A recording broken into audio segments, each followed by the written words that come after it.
네, 안녕하세요, 수험생 여러분. 자, 오늘 이 시간은요, 이제 최근에 이제 국회도 통과하고 이제 공포까지 돼서 시행이 됐죠. 시행이 된 행정기본법 때문에 그 기본법 통과되기 전에 기본서가 이미 출간이 됐었잖아요, 그죠? 출간이 됐기 때문에 그 반영이 되어 있지 않아가지고 제가 추록으로 어느 부분을 여러분이 수정 내지 보완을 해야 되는지 그 관련해서 특강을 마련한 겁니다. 아시겠죠? 그 주관식 경찰행정법 기본서 추록 자료가 아마 나가 있을 거예요. 그 자료를 보시면서 어느 부분에 손질을 해야 되는지 간단하게 정리해 보도록 하겠습니다. 뭐 크게 많이 변화되는 건 없어요. 많이 변화되는 건 없는데 중요한 영역들이 몇 개 있거든요. 그리고 이미 여러분들 그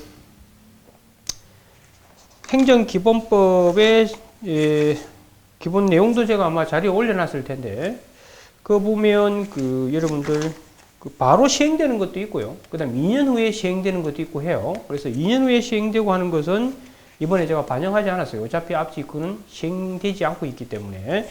그래서 내년 시험 관련해서 여러분이 좀 수정 보완해야 될 부분들을 중심으로 이 추록을 만든 거니까 그에 맞춰서 여러분이 보시면 될 겁니다. 아시겠죠? 자, 먼저 여러분들 기본서 9페이지를 잠시 한번 펴보실래요? 기본서 9페이지 부분에 보면 이제 제2절 법치행정의 원리죠. 이 부분에서 여러분이 좀 추가 내지 보완하셔야 될 부분이 있습니다. 그 서술 파트에 보시면은 뭐 나머지는 변화될 게 없고요. 제가 그 언더라인 꺼놨죠.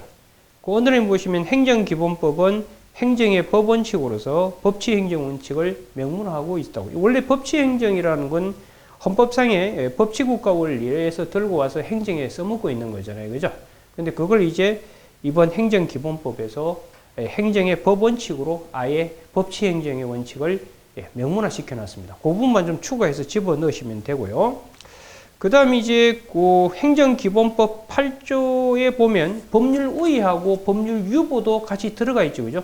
원래가 우리가 법치행정하면 우유통이잖아요. 법률 우위, 법률 유보, 사법통제. 이 세 가지가 돼 있어야 그걸 법치행정이다. 이렇게 공부했던 거 기억나실 겁니다. 그 나머지는 손댈 게 없고요. 그 9페이지 밑에 이번에 법률 우위 원칙이 있죠? 그게 의에 보시면 이제 법률 우위 원칙이라는 건 뭐 법에 위반하지 마라. 이 부분도 이제 행정기본법 8조에 반영이 되어 있죠. 그 언더라인 건 부분 한번 보실까요? 추록에서. 그 행정기본법도 행정작용은 법률에 위반되어서는 아니 된다는 점을 명문화하고 있다. 이 부분만 좀 추가를 하시면 되겠습니다. 아시겠죠? 자, 그 다음에 이제 넘겨보시면은요, 그 법률 유보 원칙도 이제 반영이 되어 있죠. 그죠? 법률 우위 원칙, 법률 유보 원칙도 이제 근거를 잠시 한번 보실래요? 11페이지에. 이론적 근거, 그 다음에 이제 실정법적 근거에 대한 이론적 근거는 뭐 손댈 게 없고요. 그 실정법적 근거에서 이제 교과서에 있는 부분들은 다 날려도 무방합니다. 그 뭘 집어넣으면 되느냐면 행정기본법 8조만 쓰시도 무방해요. 그래서 행정기본법은 일정한 행정작용은 법률에 근거해야 한다는 점을 명문화하고 있습니다. 그래서 기본적으로 법률 유보의 원칙도 실정법적 근거가 이제 마련됐죠. 어디서? 행정기본법 제8조. 그것만 하나 쓰시면 될 것 같아요. 자, 그 다음 이제 적용 범위 문제도 항상 문제가 되어 왔죠. 그죠? 그래서 법률 유보에서 적용 영역은, 법률 우위는 항상 적용되지만 법률 유보 원칙은 적용 영역에 대해서 논란이 있었잖아요. 그래서 학설, 판례, 검토, 이걸 시험에서 상당히 중요하게 다뤘었잖아요. 그 부분을 이번에 거의 해결을 해 주고 있어요. 뭐냐면 그동안 우리가 다수설과 판례 기본 시간 중요사항 유보설이었던 거 기억나실 겁니다. 그죠? 그걸 반영해서 사실 이 행정기본법도 조문이 마련되어 있습니다. 한번 볼까요?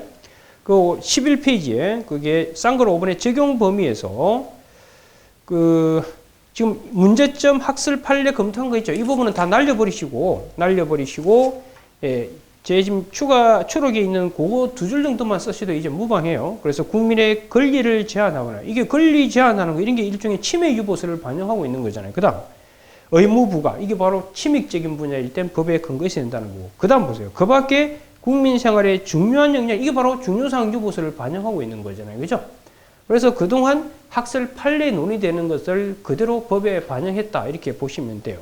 그래서, 그렇지만 여러분들, 국민 생활에 중요한 영향을 미치는 영역인가 아닌가는 또 보기 나름이지 않겠어요? 그러니까 세부적으로 또 어느 영역에 대한 논의를 해야 되는가는 그대로 남겨두시면 돼요. 그래서 그 부분만 추가하시면 되고요. 그래서 적용 범위에서 문제점, 학설, 판례 검토 이 부분은 이제 의미가 없어요. 의미가 없고 그 행정기본법 8조로 대체를 하시면 되고 나머지는 그대로 이어나가시면 돼요. 그래서 뭐 국민의 권익을 제한하거나 의무를 부과하는 침해적인 건 당연히 법에 근거 있어야 되는데 우리 조문에 그 밖에 국민 생활에 중요한 영향을 미칠 때도 법에 있어야 된다고 그랬잖아요. 그럼 도대체 어느 영역이 이 영역에 해당할 것인가에 대한 논의는 아직 남겠죠. 그래서 쌍가루 6번에 행정유형부의 고찰 그대로 이어서 그대로 서술해 나가시면 되는 겁니다. 아시겠죠? 예, 좋습니다. 그래서 그 행정유형부의 고찰에서 보시면은 그 침해 행정이 있죠. 그 침해 행정에 대해서는 기본적으로 행정기본법 8조를 참조하라고 이렇게 쓰시면 돼요. 그래서 국민의 자유와 권리를 제한하거나 의무 부과하는 침해 행정은 국민의 권익 보호 차원에서 법률 근거 요한다. 이 부분은 옆에다가 행정기본법 8조 참조 요것만 좀 추가를 해주시면 되겠어요. 나머지는 그대로 이어서 가시면 돼요. 됐죠? 예, 좋습니다. 자, 그 다음에 이제 14페이지 잠시만 펴보실래요? 이제 행정법 법원 파트죠. 이 법원 파트가 이번에 이제 많은 변화를 일으켰죠. 그죠? 변화를 일으켰다기보다도 그동안 논의되어 왔던 부분들을 그냥 성문화한 거에 지나지 않습니다. 그래서 그 제3절의 행정법 법원 파트에서 로마자 1번에 그 서술에 보시면 의의돼 있고 2번에 그 유형 있죠. 그 유형 부분을 그 추록 부분으로 대체를 좀 해 두시기 바랍니다. 전체를 없애버리고요.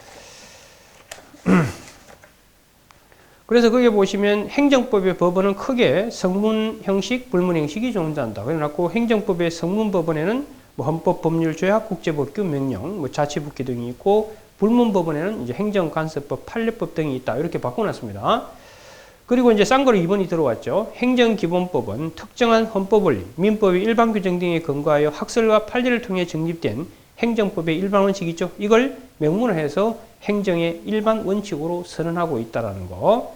이들은 행정의 법의 전 영역에 적용되는 것은 주로 재량 분야에서 그리고 오늘 우리가 이제 제가 재량 분야뿐만 아니라 제가 1회 모의고사 최근에 출제했던 1회 모의고사에서도 부관의 한계 검토하실 때도 활용을 해야 되겠죠. 그죠? 그 부분으로 대체를 하시면 돼요. 그래서 14페이지에 있는 그 이번에 유형이 있죠. 이 유형 부분은 15페이지까지 쭉 1번, 2번, 3번 돼 있잖아요. 이거 전체 날려버리시고 이 추록 부분으로 대체를 해 주시기 바랍니다. 아시겠죠?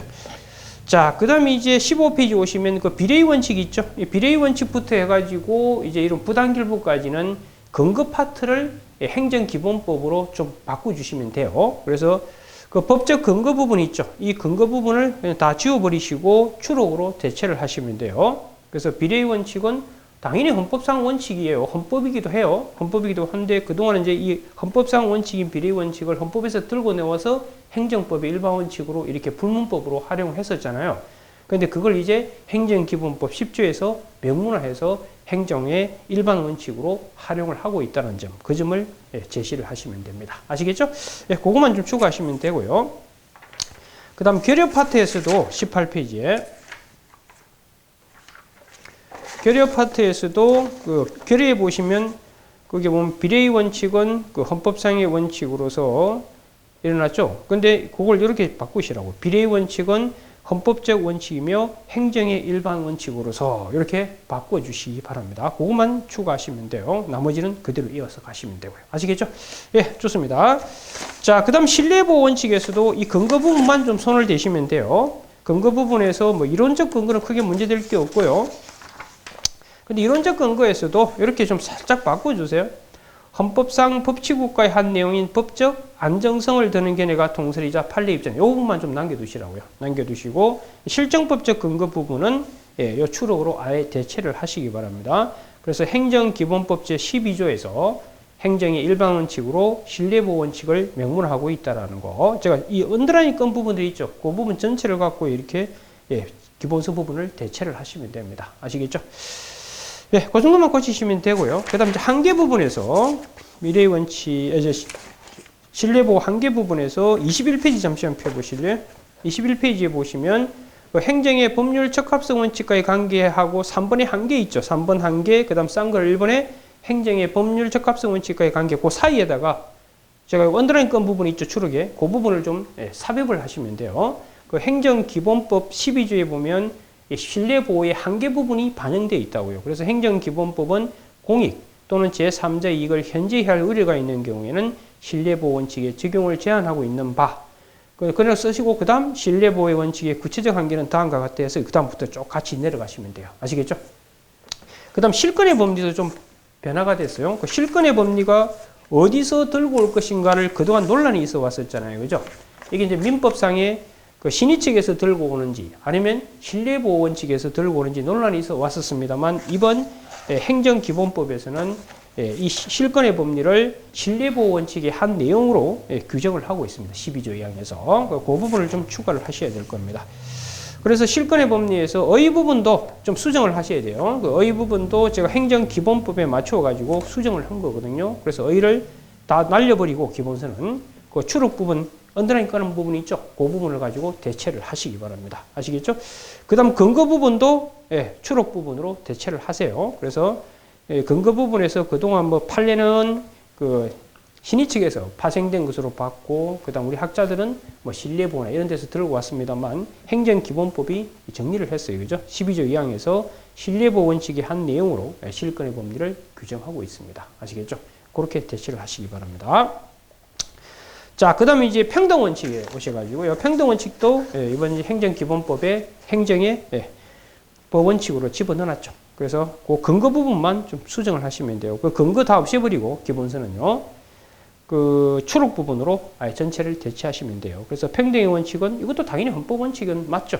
그런데 이제 행정기본법 구조는 행정의 일반 원칙으로 평등 원칙을 명문화하고 있다. 요것만 추가를 하시면 되겠습니다. 됐고요. 자, 그다음 이제 그 부당결부 관련된 거죠. 그죠? 부당결부 관련된 건데 29페이지 잠시만 펴보실래요? 부당결부 금지 원칙인데 그게 보시면 그 근거 부분 바꾸셔야 되겠죠. 그죠? 이 근거에 대해서 그동안 이제 이 사실은 부당결부 금지 원칙을 헌법상 원칙으로 볼지 말지 그 논의는 아직도 유효해요. 유효한 건데 다만 이제 행정법 차원에서 법 원칙으로 이번에 성문화됐죠. 그래서 이 근거 부분은 기본서 부분은 전체를 날려버리시고요. 이 추록으로 대체를 하세요. 그래서 행정기본법 제13조는 행정의 일반 원칙으로 부당결부 금지 원칙을 명문화하고 있다. 그죠? 또한 부당결부 금지 원칙은 헌법상 효력을 갖는 것으로 보는 게 논란이 있지만 그게 다수 입장이다. 그 정도 선에서만 정리를 하시면 될 것 같아요. 알겠죠?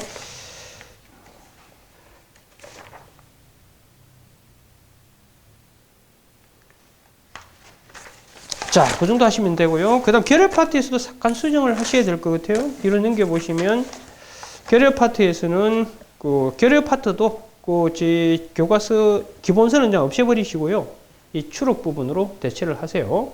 그래서 행정 목적에 달성하기 위한 수단이 다양해짐에 따라 그 수단 선택 쭉쭉쭉 해가지고 고려할 때 부당금지 원칙은 중요한 통제 기능 의미를 갖는다고 할 것이다. 그 이를 고려해서 기본서에 보면 행정기본법 제정하는 부당결부 원칙을 명문화하고 있다 돼 있죠. 요것만 그냥 삭제하시면 되겠네요. 삭제하시고 남겨두시면 뭐 추록 부분하고 똑같아지겠죠. 네, 그렇게 하시면 돼요.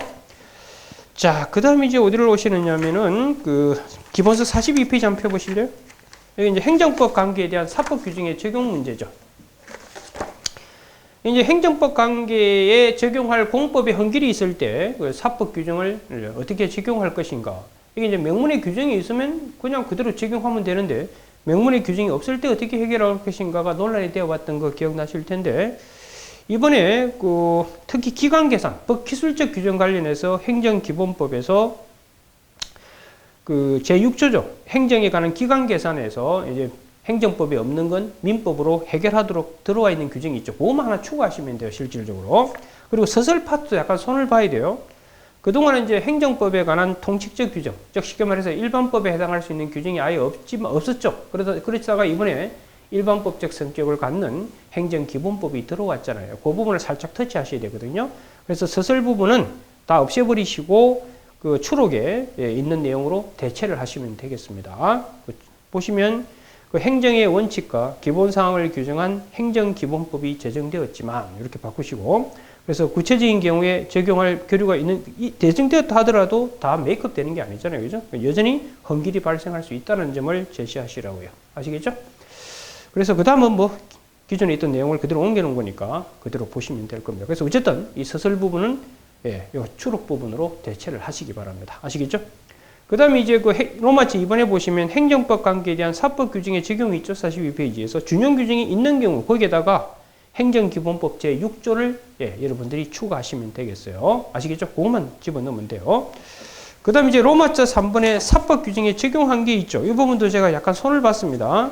그래서 사법 규정의 성질, 내용에 관한 적용의 한계 부분이 있죠. 이것도 기본서 부분을 없애버리시고 추록 부분으로 대체를 좀 해 두시기 바랍니다. 아시겠죠? 그 정도 하시면 되고요. 이건 뭐 크게 변화된 게 아니라 좀 보기 변하게끔 약간 수정을 제가 가한 거예요. 이건 행정기본법이 반영된 건 아니고요.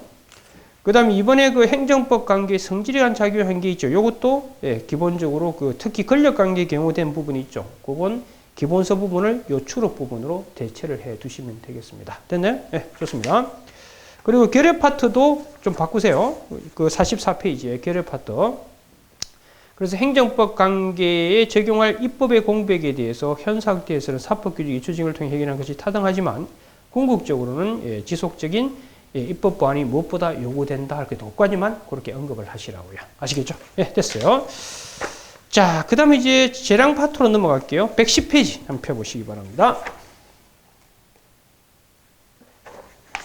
110페이지에서는 그 재량의 한계 파트 있나요? 재량의 한계 파트. 그 부분을 그 110페이지에 있는 부분이 있죠. 그 재량의 한계 파트에 제가 그 111페이지 보면 재량의 하자 바로 위에 있는 하나, 둘, 세 번째 줄, 세 줄로 언급한 부분이 있죠. 그걸 그 추록으로 전체적으로 대체를 하세요. 알겠죠? 그래서 그 재량행위 한계 파트에서 재량행위를 하더라도 완전히 법으로부터 자유로운 행위는 아니고 행정의 법률 적합성을 지에 따라 일정한 법적 한계가 있다. 그걸 반영해가지고 행정기본법 21조가 언급을 하고 있는 게 있거든요. 그걸 추가하시라 이 말이에요. 그래서 행정기본법도 행정청은 재량이 있는 처분을 할 때에는 관련 이익을 정당하게 행령해야 하고 그 재량권의 범위를 넘어서 안 된다라는 기본 원리를 집어넣고 있거든요. 그걸 추가하시면 되겠습니다. 됐죠? 자, 그 다음에 이제 여러분 내년 시험에서 이제 가장 중요하게 바뀐 부분이 이 부관의 부분입니다. 부관 부분은 제1회 모의고사에서 제가 그걸 반영해서 모의고사를 한번 출제를 했죠. 그죠? 이 부관의 가능성과 한계 부분이 이번에 확실히 들어왔어요. 그래서 페이지 137페이지 로마자 3번 부관의 가능성과 한계 이 부분이 있죠.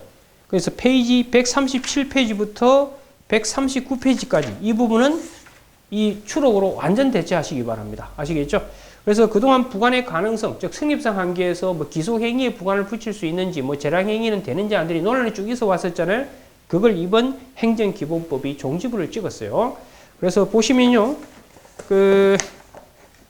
부관의 가능성에서 이제 결국 부관을 붙일 수 있는 행정의 범위와 관련된 거잖아요. 그죠? 그걸 이제 이렇게 바꾸시면 돼요. 그동안은 학설 판례 검토해서 논란이 쭉 있어 왔었잖아요. 그건 이제 의미가 없어요. 그래서 행정기본법 규정에서 뭐라고 해놨죠? 재량일 때는 붙이면 되고요. 그 다음 기속일 때는 법에 붙이라고 돼 있을 때만 붙이라. 이렇게 종집을 찍어놨기 때문에 이 조문 가지고 부관의 가능성을 해결하시면 된다 이 말입니다. 아시겠죠? 그리고 부관의 일반적 한계도 이게 또 반영이 됐죠. 행정기본법에. 그래서 이 교과서는 다 이걸로 다 대체하셔야 돼요. 그래서 부관의 일반적 한계에서 그 행정기본법 규정이 있죠. 한번 읽어볼까요? 뭐라고 되어 있는지. 부관은 해당 처분의 목적이 입이되지 않아야 하고 해당 처분과 실질적 관련성이 있어야 하고 그 다음 해당 처분의 목적을 달성하기 위해서 필요 최소한의 범위 내 그동안 논의되어 왔던 거 그대로 온 거예요. 그러니까 최소한의 범위 이게 비례 원칙을 반영하고 있는 거고요. 그 다음 목적이 입이되지 말아야 된다. 그것도 그동안 우리가 계속 공부해 왔던 거고 실질적 관련성이 있었는데 이게 다 부당결부와 관련되어 있는 거잖아요. 그죠? 그걸 이제 구체적으로 검토하면 쪼개면 세 가지로 이게 쪼개놓은 겁니다. 제가. 아시겠죠? 그래서 여러분 교과서 내용은 이거로 다 대체하세요. 그 다음 이제 부관의 시간적 한계죠. 이게 이제 여러분들 행정행위 하면서 부관을 붙여야 되는데 나중에 붙일 수 있는지 또 이미 붙여진 부관의 모양을 바꿀 수 있는지 이게 부관의 시간적 한계 문제잖아요. 그죠? 이것도 그동안 학설 판례 논란이 깨 있어 왔었잖아요. 그죠? 그동안 이제 판례의 기본 내용을 그대로 이 조문이 반영하고 있습니다. 기본적으로 제한적 긍정설의 입장이잖아요. 그죠? 그래서 지금은 이제 법 조문이 그대로 들어왔기 때문에 이 학설 판례 논의는 의미가 없다고요. 오케이? 그래서 그 행정기본법 규정 17조 3항 있죠. 요걸로 이제 부관의 시간상의 한계도 해결하시면 된다 이 말입니다. 됐나요? 그래서 이번 바뀐 것 중에 내년 시험에 가장 유력한 후보 중에 하나가 바로 이 부관이에요. 그래서 이 바뀐 이 조문을 활용하셔가지고 답안을 쓸 수 있도록 그걸 위해서 제가 이번 제1회 모의고사를 읽어가지고 구성을 한 거라고요. 아시겠죠? 네, 좋습니다. 자, 됐고요. 자, 그 다음 146페이지를 한번 펴보실래요? 이 146페이지가 뭐냐면 이 공정력 문제죠. 그동안 공정력을 직접 인정하는 행정법, 실정법적 근거가 없었잖아요. 그런데 이번에 행정기본법이 실정법적 근거를 마련했거든요. 그것만 추가하시면 돼요. 그래서 146페이지에 싼 거로 이번에 실정법적 근거 있나요? 최고 위에? 그걸 요 추록으로 대체를 하시라고요. 그 행정기본법 15조. 그걸 여러분이 기억해 두시면 됩니다. 자, 그 다음에 이제 불가쟁력에 대한 예인데 이 부분은 사실 2년 후에 시행이 돼요. 요 재심사 청구는요. 그래서 답안지가 혹시 약술로 나오면 그냥 요 정도 선에서만 터치하시면 돼요.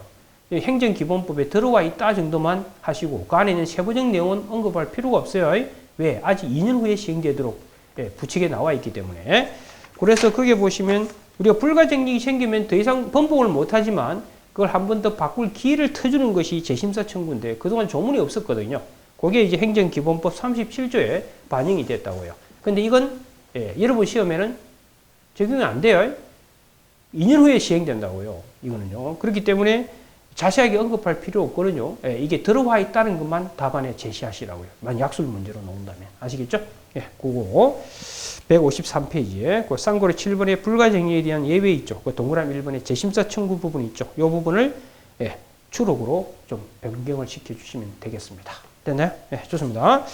자, 그 다음 154페이지의 결의 부분도 약간 좀 바꿔주실 필요가 있겠네요. 그래서 결국은 그 끝부분 있죠. 결의 파트에서 이 점을 고려해서 행정기본법 제정안이 처분에 재심사 제도를 도입하고 있는 것은 바람직한 제정안을 빼버리면 되겠죠. 행정기본법이죠. 이제는 제정안이 아니고요. 그 부분만 약간 수정하시면 되겠습니다. 좋아요. 자, 그 다음 이제 173페이지로 오시면 이게 이제 직권 취소하고 이제 철회 부분. 이 부분이 이제 그동안 철회는 우리가 이제 뭐 올해 시험에도 출제가 됐었죠. 경감승진 시험에서. 취소 철회에서 항상 문제가 되어 왔던 게 이제 법적 근거 문제하고 그다음 한계 문제죠. 한계하면 여러분 실신비 기억나실 텐데. 그래서 근거가 법에 근거 없어도 직권 취소할 수 있고 처리할 수 있겠는가? 이게 이제 문제가 되어 왔는데 이번 행정기본법에서 그걸 해결했죠. 그래서 법의 행정기본법에 따라서 그냥 개별법에 근거 없더라도 직권 취소 처리할 수 있는 길을 열어놨습니다. 그리고 한계에 관한 규정도 반영이 되어 있고요. 그래서 근거 한계는 뭐를 가지고 해결하면 된다고요? 행정기본법 가지고 해결할 수 있도록 해놨습니다. 자, 그럼 173페이지 문제 한번 볼까요? 그 법적 근거, 그동안은 뭐 학설, 판례, 검토가 있었잖아요. 지금은 이게 필요가 없어요. 그래서 그 문제점에 추록 보시면 행정의 하자가 있는 경우 행정청은 그가 행한 행정행위를 취소하기 위해서 별도의 법적 근거가 요구되는지 문제다. 근데 그동안은 이제 쭉 학설 판례 논의가 있었지만 지금은 이게 뭐로 해결이 돼 버렸다고? 행정기본법 규정으로 해결이 된다 이 말입니다. 그래서 이번에 행정기본법 규정 나와 있죠? 그 행정청은 위법 또는 부당한 처분의 전부 또는 일부를 소급하여 취소할 수 있다. 그렇죠? 그러니까 행정청이 한 행정행위에 위법이나 부당한 게 있으면 그냥 취소할 수 있도록 일반 규정이 마련되어 있다고요. 개별법이 없더라도 이 행정기본법에 따라서 그냥 직권 취소하면 되는 거예요.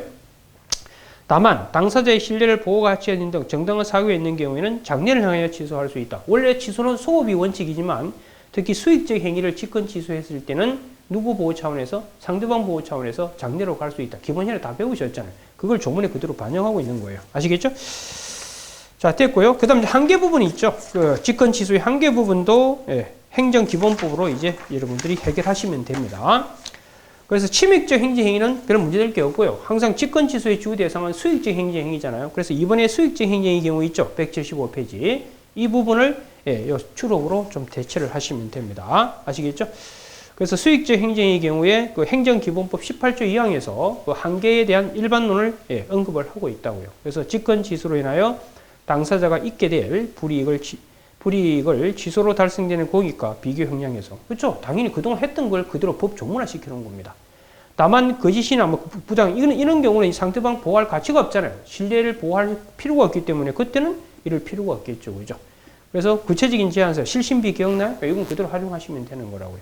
그래서 한계에 대한 일반론을 행정기본법이 제시하고 있기 때문에 항상 한계에 대해서 언급하실 때는요. 이 부분, 한계 내지 제한 언급할 때는 행정기본법 18조 2항 이 부분을 활용을 하시라 이 말입니다.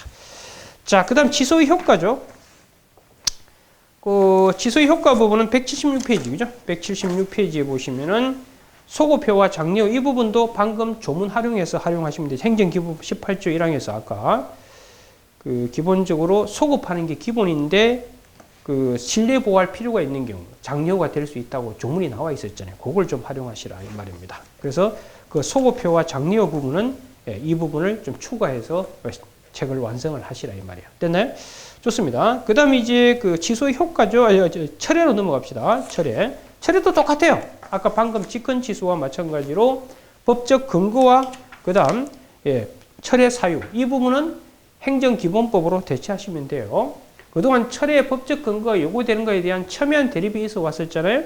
그런데 행정기본법에서 일정한 사유가 있을 땐 철회할 수 있다는 일반 근거를 마련했기 때문에 개별법에 근거 없더라도 이거 가지고 처리하면 되는 거예요. 아시겠죠? 그래서 그 조문 보시면요. 179페이지에 그 초록 잠시 보실래요? 그 로마자 3번의 철회의 법적 근거 및 사유. 이걸 통째로 묶어가지고 이제 로마자 3번 목차 하나로 통일하세요. 오케이? 그래서 행정청이 적법한 처분이 1, 2, 3. 여기 뭐예요? 철회 사유가 되겠죠. 이런 경우에는 전부 또는 일부를 장려를 행해서 뭐 할 수 있도록 처리할 수 있다는 근거가 마련되고 사유까지 다 들어가 있는 거라고. 됐나요? 그러니까 지금 기본세에 여러분들 179페이지에 로마자 3번의 철회의 법적 근거하고 로마자 4번의 철회 사유 있죠.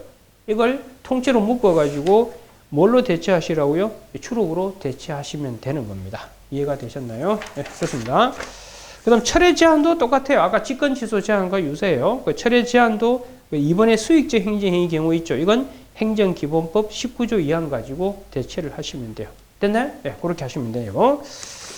네, 그 정도 하시면 되고요. 자, 그 다음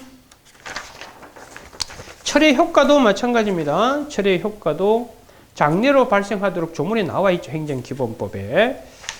그래서 그 부분을 좀 추가하시면 돼요. 그래서 철회 효과에서 그 182페이지죠. 182페이지에 철회의 그 효과에서 장려 부분 있죠. 그 부분을 행정기본법 19조 1항 있죠. 요걸 좀 추가하시면 되고. 그 다음 그 일부 철회 있나요? 183페이지.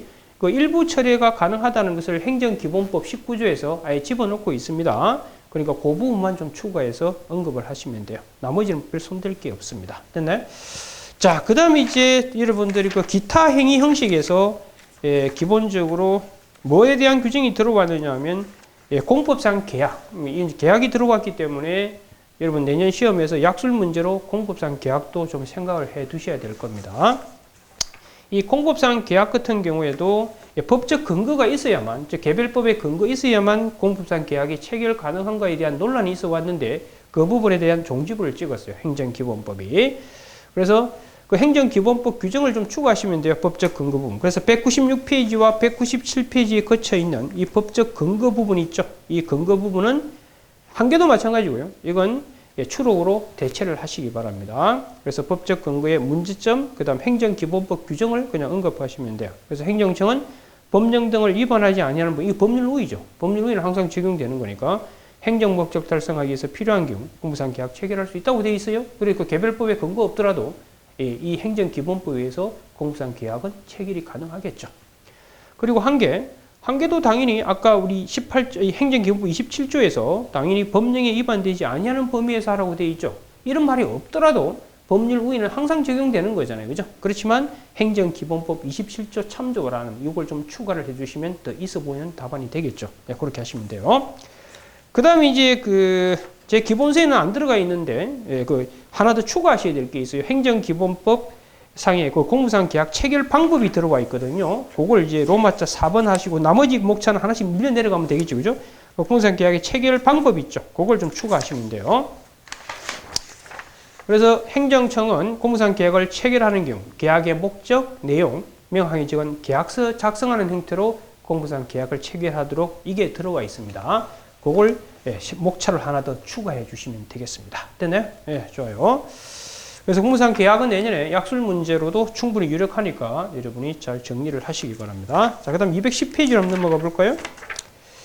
210페이지가 행정의 자동결정이죠. 이것도 약술 문제로 항상 유력 후보 중에 하나잖아요. 그동안 이제 이 자동결정에서 가장 문제가 되어 왔던 게 이 기계로 하다 보니까 이게 과연 재량 영역도 가능한가 이 부분에 대한 논란이 있어 왔잖아요. 그 부분에 종지부를 찍었어요. 행정기본법에서. 그래서 그 적용 범위 부분만 살짝 손을 대시면 돼요. 그래서 210페이지 잠시 보시면은 그 적용 범위에서 그동안은 뭐 재량해도 되는지 안 되는지에 대해서 부정설, 긍정설, 대립이 있어 왔고 통설은 뭐 일정한 조건 하에 가능하다고 되어 있었잖아요. 그런데 이번 행정기본법 규정에서는 20조 보시면 재량일 때는 자동적 처분에서 빼고 있거든요. 예. 우리 행정기본법에서는 자동적 처분이란 용어를 쓰고 있습니다. 근데 어쨌든 간에 예. 처분이 재량이 있는 경우에는 자동적 처분에서 행정기본법에서 빼고 있다는 점, 그 점을 여러분 추가하시면 돼요. 그래서 적용 범위는 추록으로 전체를 대체하시라 이 말입니다. 아시겠죠? 그 다음 이제 212페이지 보면 결여 부분도 예, 이 추록으로 대체하시면 돼요. 그걸 반영해서 약간 예, 변동을 시키는 거니까요. 그래서 결여 부분 전체 기본선을 드러내시고 이 추록으로 대체를 하시면 되겠습니다. 됐나요? 자, 이제 296페이지 한번 펴보실래요? 296페이지 펴시면 이제 가징금이죠. 이 가징금도 유력한 후보 중에 하나예요. 약술 문제로. 이 가징금이 이번 행정기본법에서 좀 상세히 기술이 되어 있기 때문에 이 부분은 전체적으로 좀 신경을 쓰셔야 될 겁니다. 그래서 296페이지 보시면 의 파트부터 좀 손을 대셔야 돼요. 그래서 그 가징금 의 파트에서 제 추록해 보시면 언더라인 건 부분이 있죠. 그걸 좀 추가하시기 바랍니다. 그래서 행정기본법은 법령정에 따른 의무를 위반한 자에 대해서 그 위반에 대한 제재로서 가징금을 부과할 수 있다라는 규정을 마련해 놓고 있습니다. 그거 하나 체크해 두시고요. 자, 그 다음 법적 근거 부분이죠. 이 법적 근거 부분도 297페이지 법적 근거 부분도 추록으로 대체를 해 주세요. 그래서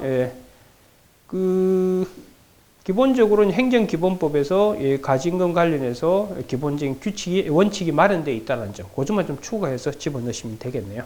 그 다음에 이제 가징금의 납부 부분이죠. 298페이지에 가징금 납부에 대해서도 제 기본서에 없어요. 없고 이것도 추가하셔야 돼요. 목차를 추가하셔서 가징금 납부 부분, 그래서 행정기본법 29조, 그 다음 29조 단서 가지고 활용해서 답안을 쓰셔야 됩니다. 됐나요? 그것만 좀 추가하세요. 그럼 나머지 목차는 뒤로 한 밀려 내려가겠죠. 그걸 이제 감안해서 답안을 쓰시면 됩니다. 그래서 이 가징금 부분, 아까 공부상 계약도 그렇고 가징금도 그렇고 그 다음 행정의 자동결정이죠. 이 세 가지는 내년에 약술 문제 유력 후보 중에 하나들이니까 특히 행정기본법이 들어와 있기 때문에 반드시 여러분이 정리를 하셔야 될 겁니다. 아시겠죠? 예, 좋습니다. 그 다음 이제 마지막 부분이죠. 456페이지 한번 펴보실래요?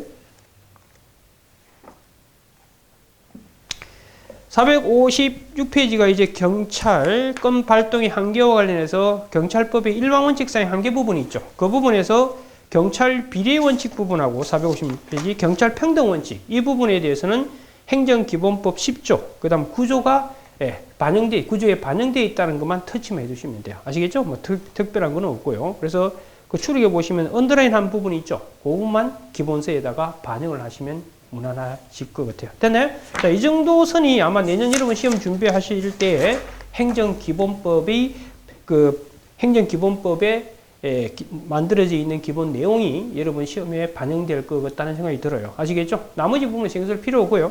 그래서 이 추록 부분에 있는 내용들을 기본서에다가 여러분이 좀 추가하셔가지고 변형을 좀 시켜 놓으시기 바랍니다. 오케이?